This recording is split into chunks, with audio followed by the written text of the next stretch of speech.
Hey everyone, I'm Calvin Van, developer advocate with Resilient Coders. I'm Danny Garcia Cortez, full stack software engineer with Resident Coders.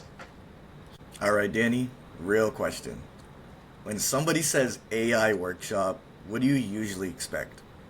Honestly, a lot of slides, few buzzwords, maybe a demo if we could get lucky. Exactly. But this one was actually very different. We had the privilege to be invited to Google's Cambridge office for a hands on workshop called Building an AI Sports Analytics Agent with Team USA. And we actually got to build something end to end. And it wasn't fake data either. We were working with 120 years of real Olympic and Paralympic data, which made this whole experience feel more exciting and real. That it wasn't just theoretical. We were not sitting hearing people talk about AI. We were actually building. Yeah, and that's what I love too. We started with raw historical sports data, athletic records, medal history, event information. And instead of stopping at like a basic data layer, we essentially built out an entire data pipeline.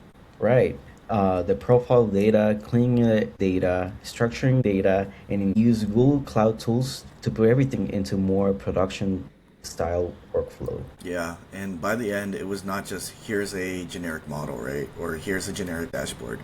We had an actual analytics agent that could answer real questions and surface insights directly from the data we put. Now, let's actually talk about the tech stack for a second, because this is one of the coolest parts. We're introduced to a lot of AI tooling that many of us didn't have access to in the past. Yeah, I have played with Google Labs before a few times, and this time we were able to start with Gemini and with Colab Enterprise, which gave us a interactive ed space to explore the data and work through the notebooks and really put hands on it. Yeah, I love that hands-on approach, right? This is really awesome since we moved into something called BigQuery, where we were able to actually train machine learning models directly on our raw data set. And I really liked it. Different types of AI and machine learning. We built in K-Means, a clustering model to identify at least archetypes. Yeah, it was really cool using that K-means clustering to group the athlete archetypes. Super interesting since it groups likened athletes by pattern recognition. So it's not just looking at who won, but actually scanning the kinds of profiles and different types of traits that show up across the board for different athletes and performances. And then we train a logistic regression model to predict the probability of an athlete winning a medal. Also use AlloyDB with pgvectors so the system could do more vector search and respond to queries systematically, not just through rigid structured queries. So instead of needing to write out some really complicated database SQL query like you would traditionally do, you could add something in like natural language. For example, which athletes have profiles similar to past gold medalists, and kind of bridges that barrier to entry for some people to gain insights from this data. And the system could really route the reason where to go where and where to answer. It had really like a brain. It knew what to say. And that was really cool. And it was just if in a few hours we were able to build this quick agent. AI models are essentially brains. We fill in these models with these weights and we tweak these parameters to get exactly what we want, right? To get the predictive capabilities. It was really interesting because it almost felt like we were creating our own RAG agent.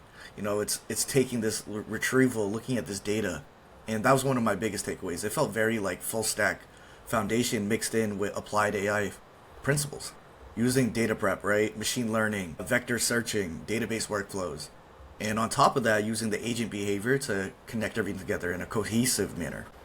And one thing that really stuck with me, it was that how complex the Paralympic data was.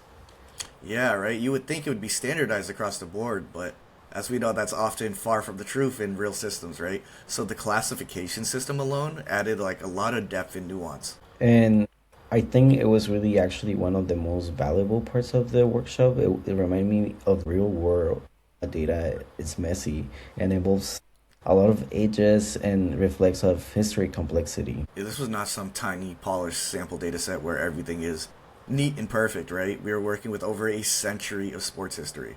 So that means looking at things across many different systems, different restructurings, right? And a whole lot of nuance.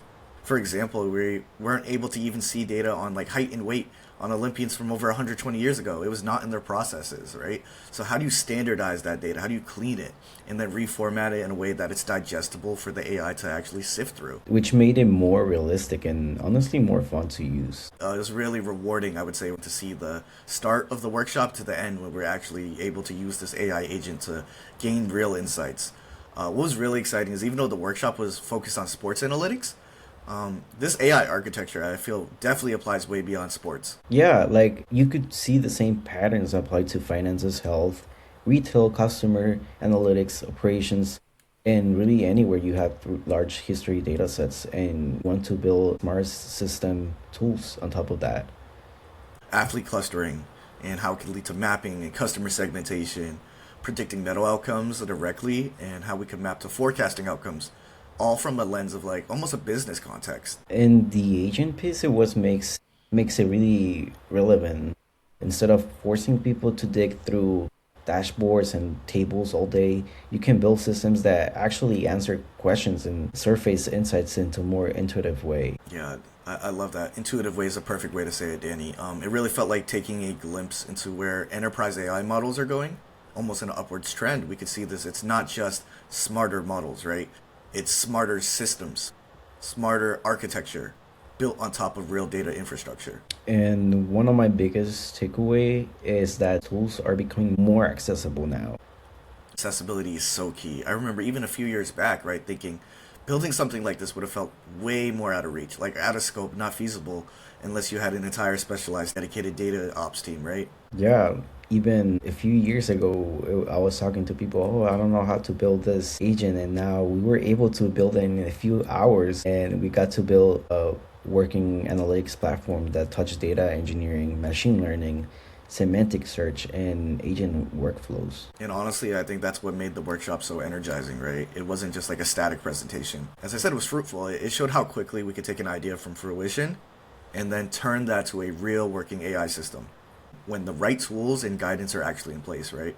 Yeah, it was really cool. Analyze 120 years of Olympic and Paralympic history. Just really amazing. And still can't believe we did that in a few hours. Yeah, well said, Danny. Big shout out to Google Cloud, all the facilitators, and everyone we got to connect with in the room, right? I genuinely love this because experiences like this are such a great reminder that building always beats just watching slides. And if you guys ever get the chance to attend a workshop like this, please do it. You could read about AI all day, but if you actually get to build something hands-on, it makes it click in a completely different way. So thanks again for joining our Google Cloud recap. Bye, guys.